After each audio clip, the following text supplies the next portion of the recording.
Bill, what if we had a school board election and nobody ran? Candidates for more than a dozen school board seats in Hunterdon County are hard to find. They get beat up all the time, you know? I mean, you know, I've never heard anybody say, oh, I love my school tax. I'm so glad they spend that money, you know? That's Mary Melfi, the Hunterdon County Clerk. She showed me the numbers. Alexandria, Bloomsbury, Clinton Glen Gardner, Delaware Township, the list goes on, all reading no nomination made. Do you get a couple grand stipend? Do you get anything at all? You get nothing. You get what? You get nothing. Zero. Zip. It is an unpaid elected position. I did reach out to board members from a couple of those different districts, but here's what some of you thought. So if nobody's willing to step up and take responsibility for the administration of that school and be in charge of the administrators of that school, then, you know, it's kind of sad.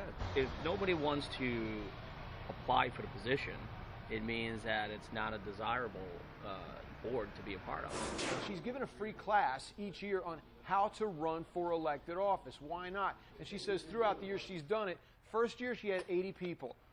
Last couple of years she's had like 10. So is there less interest in running for office? This is pathetic. Now, you have people who will constantly complain about the state of public education. You'll constantly complain about the need for change. You got wide open seats and nobody will step up.